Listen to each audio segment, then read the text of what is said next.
تمام تر جو ذمہ داری ہے وہ اس حکومت پر جب عائد ہوتی ہے تو جو تمام جو لائبلٹیز ہیں وہ اس حکومت پہ آتی ہیں، اور جب کریڈٹ کی بات آتی ہے تو وہ کوئی اور لے جاتا ہے. تو اس ساری صورتحال میں جو بانی پی ٹی آئی ہیں وہ جب بات کرتے ہیں، اور وہ اسی لیے کہتے ہیں کہ ہم حکومت سے بات نہیں کریں گے کیونکہ انہیں یہ لگتا ہے کہ حکومت کے پاس مینڈیٹ نہیں ہے، حکومت لیجیٹیمیٹ نہیں ہے، اور لیجیٹیمیٹ حکومت نہ ہونے کی وجہ سے انہوں نے کہا کہ اس لیے فیصلہ سازی کا بھی کوئی اختیار نہیں ہے حکومت کے پاس. دوسری طرف جو ان کے کیسز ہیں یا ان کو یہ لگتا ہے کہ جیل میں ان کے ساتھ سختیاں ہو رہی ہیں، بہرحال مجھے یہ لگتا ہے کہ اب ان کے لیے کچھ سختیاں کم ہوئی ہیں. آپ اگر دیکھیں جس طرح ان کی جو جلسہ ختم کرانے کے لیے ان کی سب سے پہلے ملاقات کروائی گئی، اس کے ساتھ ساتھ دیگر جو اسپیکٹس ہیں وہاں پر، اگر جو پچھلے دنوں میں کچھ بہت زیادہ ٹرانسفر پوسٹنگز کی بات تھی، کل کچھ اور لوگوں کو بھی تبدیل کیا گیا، لیکن اوور آل اب ان کے لیے بہت بڑے وہاں پر مسائل نہیں ہیں. ان کی جو فیملیز آتی ہیں ان کو ملاقاتوں میں کوئی اعتراض نہیں ہے، ان کی جو انٹریکشنز ہیں وہ بھی اب ہو رہے ہیں.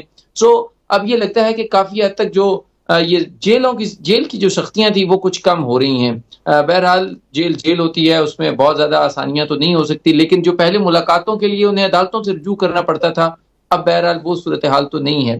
اب آپ سمجھتے ہیں کہ وہاں پہ سختیاں ذرا کم ہوئی ہیں، لیکن خان صاحب خود چونکہ یہ شکوہ کر رہے ہیں کہ سختیاں بڑھا رہے ہیں، شاید اس کی وجہ یہ ہے کہ حکومت کی ٹانگیں کانپ رہی ہیں. لیکن میں خالد جمیل صاحب آپ سے اس کے ساتھ ساتھ ہی آج انہوں نے نہ صرف یہ بات کی بلکہ انہوں نے آج جان کا خطرہ کے حوالے سے ایک مرتبہ پھر اپنی اس بات کو دہرایا کہ وہ خطرہ محسوس کر رہے ہیں. تو آپ کیا سمجھتے ہیں کہ، اور دوسرا وہ کہتے ہیں مجھے بار بھی اس لیے نہیں لاتے کہ مجھے کہا جاتا ہے کہ آپ کی زندگی کو خطرہ ہے، تو کیا واقعی ان کی زندگی کو خطرات لاحق ہیں؟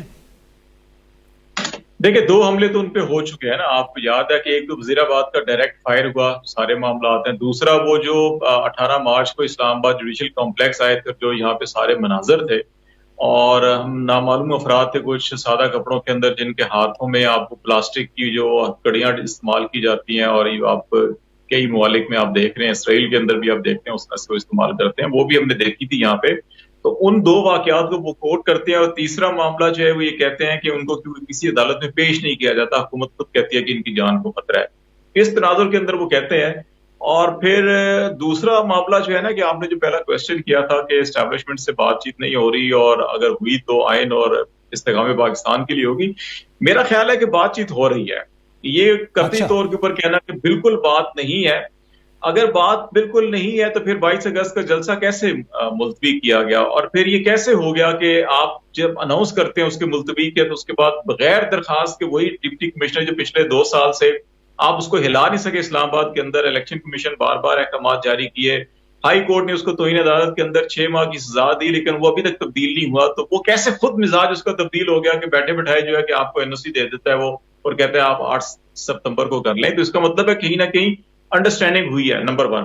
نمبر 2 وہ یہ کہتے ہیں کہ وہ اپنی ذات کے لیے یا کوئی ڈیل یا اس معاملات کے لیے وہ بات کر رہے ہیں پاکستان، استحکام پاکستان، آئین اور قانون کی بالادستی کی. اب آئین اور قانون کی بالادستی ہے کہ آئین میں یہ ہے کہ الیکشن ہوں گے، عوام جس کو ووٹ دیں گے، جس کے پاس اکثریت ہوگی وہ حکومت بنا لے گا. اب پاکستان میں ایسا نہیں ہوا، وہی جس پہ کہتے ہیں کہ آپ جو ہے کہ یہ 8 فروری کے الیکشن کا جو آڈٹ کروائیں، جو اس کا پہلا مطالبہ ہے. دوسری بات ہے قانون کی حکمرانی میں ہے کہ آپ کسی پہ الزام ہے آپ اس کو فیئر موقع دیں گے عدالتوں کے اندر اپیئر ہونے کا، آپ چلان پیش کریں گے، اگر بے گناہ ہے بری ہو جائے گا، اگر جرم کیا ہے تو سزا ہوگی. لیکن ہمارے یہاں جو ہے کہ 1-1.5 سال ہو چکے ہیں، لوگوں کے چلان ہی نہیں پیش ہو رہے، ان کو جیلوں کے اندر ڈالا گیا ہے، پھر ان کو ایک مقدمے سے جان چھوٹتی ہے، دوسرے میں، دوسرے سے چھوٹتی ہے، تیسرے، چوتھے، پانچویں، پورے پنجاب میں، پورے پاکستان میں گھمایا جاتا ہے لوگوں کو. تو وہاں پہ آپ کو قانون کی بالادستی یا حکمرانی نظر نہیں آتی. تو اگر ان چیزوں کو آپ دیکھیں، اور 22 اگست کو اگر آپ دیکھیں، تو جہاں پہ ان کو کہا گیا ختم نبوت کا معاملہ ہے، بڑا حساس معاملہ ہے، تصادم ہو سکتا ہے، خطرہ ہے، انہوں نے بیک فٹ پہ چلے گئے نا. وہ انہوں نے کہا ٹھیک ہے ہم یہ کر دیتے ہیں، لیکن ہم آئندہ کریں گے اور ضرور کریں گے. تو میرا خیال ہے کہ بات چیت تو کہیں نہ کہیں ہو رہی ہے. اب اس بات چیت کا محور مرکز ان کی ذات نہیں ہے. وہ یہ نہیں کہہ رہے کہ مجھے ابھی فوری طور کے اوپر نکالے، میں بیمار ہو گیا ہوں، مجھے لندن بھیج دیں، یا مجھے ابوظہبی بھیج دیں، یا مجھے شارجہ بھیج دیں. پیشکشیں بھی ان کو یہ ہوئی تھی، وہ اس طرف نہیں آ رہے. وہ یہ کہہ رہے ہیں کہ پاکستان کے اندر آئین کی بالادستی ہونی چاہیے, قانون کی حکمرانی چاہیے, عوام کے مینڈیٹ کا احترام ہونا چاہیے. مذاکرات ہو رہے ہیں مگر ابھی تک وہ جو ہے وہ کتنی حد تک اس کا محور و مرکز صرف یہاں تک ہے جو ابھی سامنے آیا ہے یا اس سے آگے بھی ہے؟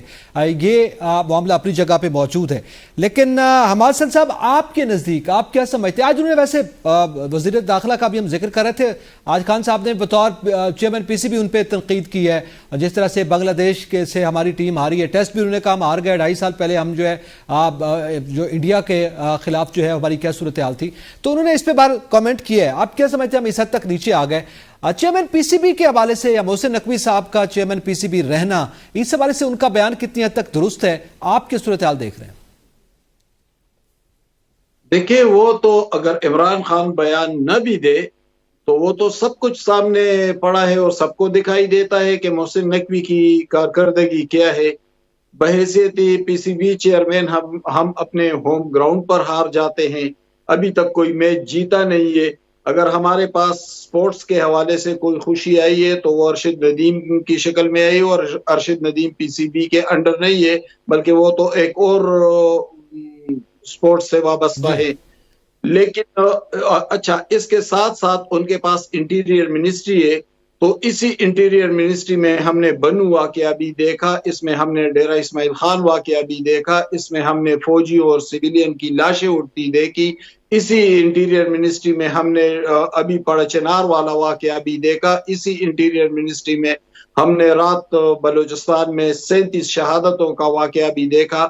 تو بتایا جائے کہ محسن نقوی کو رکھا کس لیے ہے اور کس نے رکھا ہے؟ نہ سیکیورٹی صورتحال بہتر ہو رہی ہے, یعنی دونوں طرف سے جو ہے ان کی کارکردگی نظر آ رہی ہے.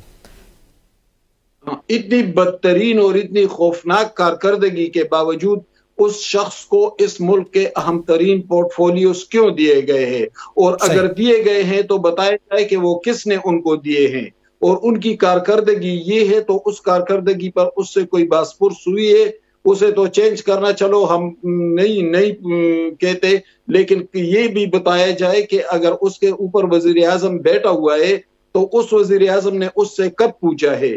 ٹھیک ہے, بات پرس بھی نہیں کی گئی, پوچھا بھی نہیں گیا, بلکہ ریزائن کا مطالبہ بھی آپ کی جانب سے کیا گیا. اسد قیصر صاحب نے اسمبلی میں باقاعدہ ان کے ریزائن کے حوالے سے بھی بات کی ہے کہ استعفیٰ طلب کیا گیا. یہ صورتحال تو ہے. نیکسٹ ٹاپک پہ بات کریں گے, بریک کے بعد ساتھ رہیے گا.